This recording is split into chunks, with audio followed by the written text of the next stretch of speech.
আরিফের বাসা থেকে স্কুলের দূরত্ব 2.5 কিমি হলে আরিফ ও কামালের বাসার দূরত্ব কত? স্কুল 0 কিলোমিটারে যদি অবস্থান করে একই রাস্তার এক পাশে কামালের বাসা, এক পাশে আরিফের বাসা, যে কোনো পাশে কামালের বাসা হতে পারে, যে কোনো পাশে আরিফের বাসা হতে পারে। স্কুল থেকে প্রশ্নে দেওয়া আছে স্কুল থেকে আরিফের বাসার দূরত্ব 2.5 কিমি, এটা প্রশ্নে দেওয়া আছে।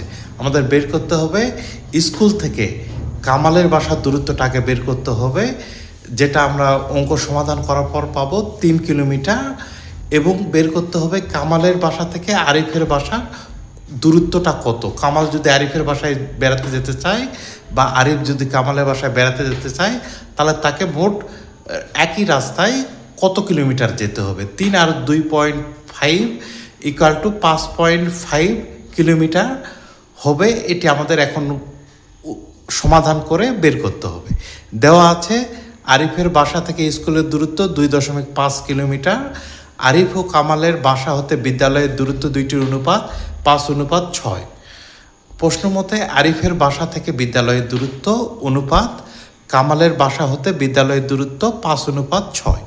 আরিফের বাসা হতে বিদ্যালয়ের দূরত্ব ভাগ কামালের বাসা হতে বিদ্যালয়ের দূরত্ব সমান সমান 5:6। তাহলে আরিফের বাসা থেকে বিদ্যালয়ের দূরত্ব হলো 2.5 কিলোমিটার, এটা দেওয়া আছে।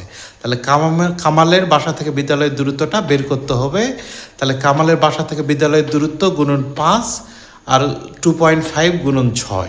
তাহলে কামালের বাসা হতে বিদ্যালয়ের দূরত্ব 2.5 গুণন 6, আর এদের 5 এই নিচে আসবে, আর কামালের বাসা থেকে বিদ্যালয়ের দূরত্ব উপরে যাবে।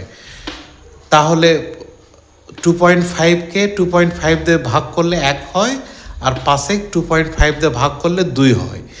তাহলে 2 দিয়ে 2কে ভাগ করলে 1 হয়, আর 2 দিয়ে 6কে ভাগ করলে 3 হয়। তাহলে 3 কিলোমিটার। কামালের বাসা থেকে এই স্কুলের দূরত্ব হলো 3 কিলোমিটার। তাহলে যেহেতু তাদের বাসা ও বিদ্যালয় একই রাস্তায়, মানে একই রেখায়, দুটি ভিন্ন দিকে, দুটি বিপরীত দিকে অবস্থিত। স্কুলের একদিকে আরিফের বাসা, স্কুলের আর একদিকে কামালের বাসা।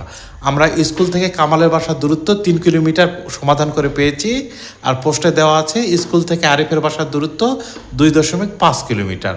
তাহলে এখন আরিফ ও কামালের বাসার দূরত্ব হলো 3, আর এই 2.5 যোগ করলে 5.5 কিলোমিটার।